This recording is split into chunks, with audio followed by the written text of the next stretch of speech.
O Eduardo Barão ao vivo conosco, diretamente dos States, ele que acompanhou agora há pouco tudo isso que você está vendo aqui, ó, porque essa movimentação foi para levar o Maduro de um lugar que ele estava, no sistema penitenciário, lá para o tribunal. Ficou frente a frente com o juizão que tomou uma decisão. Ali ele tinha a oportunidade de se declarar como culpado ou não. Barão, o que aconteceu nessa audiência de custódia? E como que deve ser o futuro do Maduro nos próximos tempos, pelo que você está ouvindo aí? Um prazer enorme hoje sempre te receber aqui no Brasil. Gente, parabéns pelo seu trabalho, querido. Boa tarde.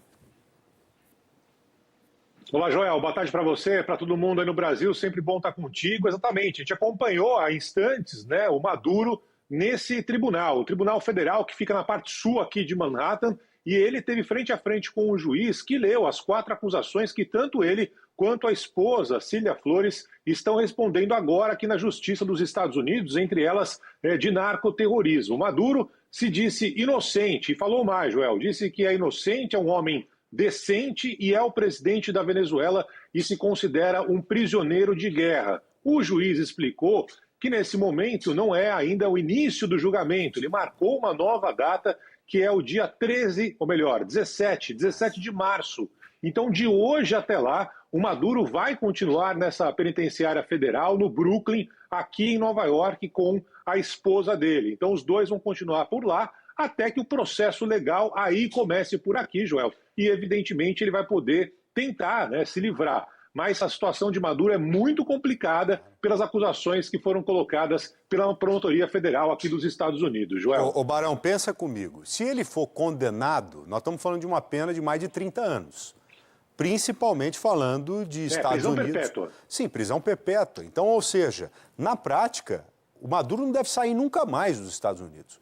Deve morrer nos Estados Unidos. Ele e a senhora dele. Os dois que têm acusações sérias sobre eles, acusação de narcotráfico, acusação de facilitar e fazer o possível para a droga ou passar pela Venezuela, ou passar pela Venezuela e ir para os Estados Unidos, ou sair da Venezuela e ir para os Estados Unidos. São coisas diferentes, porque a Venezuela ela pode ser considerada muito mais uma área de passagem do que uma área produtora, né? Uma área produtora. Os principais países produtores hoje de cocaína, nós podemos dizer que são Colômbia e Peru.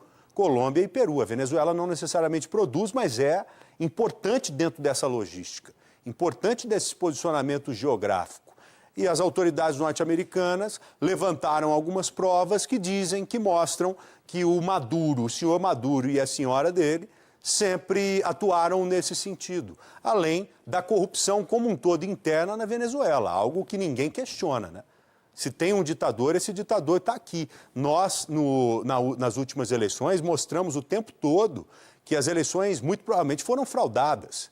Ele escondeu as atas, teoricamente não, ele perdeu as eleições, só que escondeu e forjou um resultado. E não apresentou o resultado real para o mundo, porque o resultado real para o mundo colocaria o opositor dele na presidência. Então ele, como ditador, resolveu jogar tudo isso no ralo e seguiu desse jeito.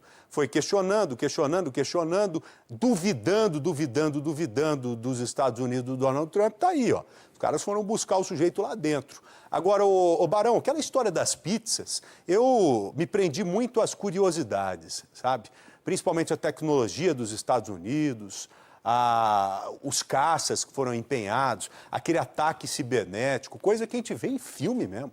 Você viu que na matéria do Barão apareceu a área antes e depois de ser bombardeada. Eles dizimaram tudo e preservaram só a área, claro que estava o Maduro e a esposa ali, entraram rapidamente para resgatar o cara, para prender o sujeito. E eles criaram maquetes nos Estados Unidos parecidas com essas instalações da Venezuela e ficaram treinando o tempo todo.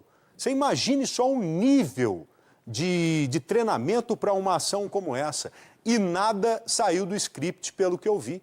Não à toa, em 30 minutos, os caras entraram no país, prenderam o Maduro e a esposa e voltaram para os Estados Unidos. Agora, Barão, aquela história das pizzas, aquilo é verdade mesmo? Olha só, aquela história das pizzas em volta do Pentágono. Existe um indicador da pizza. Você já ouviu falar isso, você que está me acompanhando agora? Como é que você acha que venda de pizza pode mostrar que algo desse nível está por acontecer.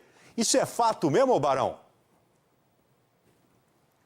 É fato, Joel. Quando você tem uma venda muito grande de pizza perto do Pentágono, significa que tem um pessoal a mais lá trabalhando, virando à noite, madrugada, como foi nesse caso. Alguns jornalistas aqui já estavam prevendo que esse ataque poderia acontecer justamente por causa desse índice da pizza. Para você ter na memória, Joel, Comando Delta, esse é o nome desse grupo especial que realizou essa ação, é a elite da elite das Forças Armadas Americanas. Eles planejaram e executaram com brilhantismo, claro, do lado do Exército, das Forças Armadas, essa operação que acabou tirando o Maduro de Caracas.